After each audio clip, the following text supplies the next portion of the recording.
क्रांतीचे महासूर्य भारतरत्न डॉक्टर बाबासाहेब आंबेडकर यांच्या चरणी अभिवादन करतो।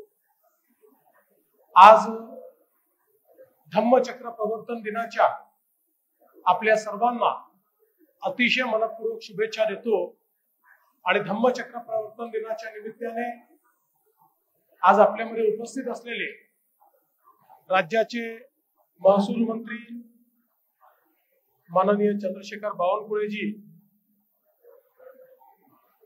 ज्यांनी ओगावा मैत्री या माध्यमातून हे अतिशय सुंदर अशा प्रकारचं ड्रॅगन पॅलेस टेम्पल तयार केलं, त्या आपल्या सर्वांच्या लाडक्या आणि माझ्या ज्येष्ठ भगिनी ऍडव्होकेट सुलेखाताई कुंभारे।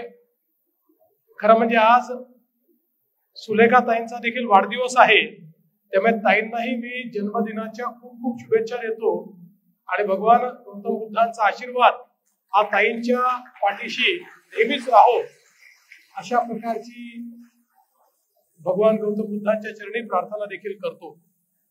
या ठिकाणी उपस्थित सर्व मान्यवर आणि देशाच्या आणि महाराष्ट्राच्या कानाकोपऱ्यातून आलेल्या सर्व माझ्या भगिनी आणि बंधूंनो, आज अतिशय आनंदाची गोष्ट आहे की दरवर्षीप्रमाणे यंदाही आपण सगळे धम्मचक्र प्रवर्तन दिनासारख्या पवित्र दिनाचं औचित्य साधून या ठिकाणी आलो। खरं म्हणजे ड्रॅगन पॅलेस टेम्पल हे एक असं आंतरराष्ट्रीय स्थळ झालेलं आहे की ज्याच्यामुळे यापूर्वी जगाच्या नकाशावर भारताला आणि नागपूरला दीक्षाभूमी करता ओळखलं जायचं। आता दीक्षाभूमी सोबतच ड्रॅगन पॅलेस टेम्पलचं नाव देखील जोडण्यात आलेलं आहे आणि आंतरराष्ट्रीय मैत्रीतून आणि आंतरराष्ट्रीय बुद्ध विचारातून तयार झालेलं हे जे काही ड्रॅगन पॅलेस टेम्पल आहे हे खरोखर अद्भुत आहे। आणि आज आपण पाहतो जपान मधलं, चीन मधलं, साऊथ ईस्ट एशियातलं देखील मोठ्या प्रमाणात लोक या ठिकाणी येतात आणि बुद्ध वंदना करतात।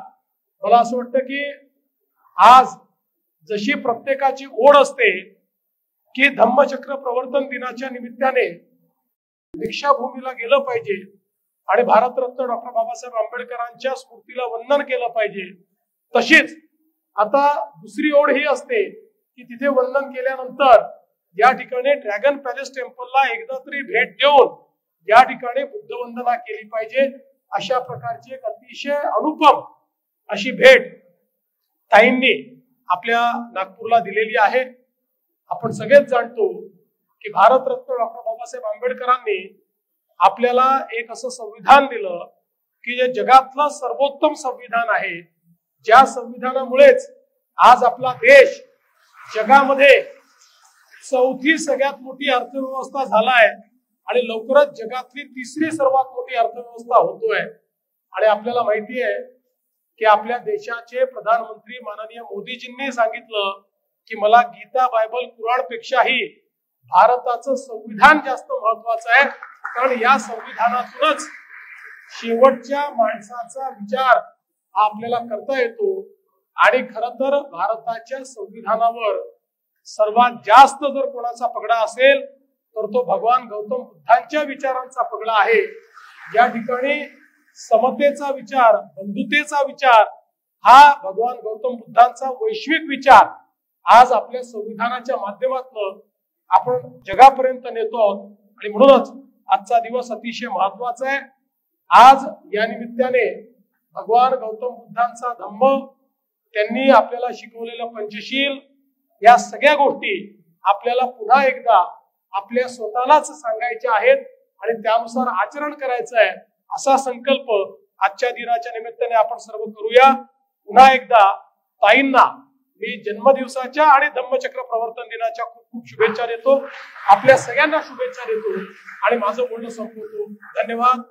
जय हिंद, जय भीम, जय भारत।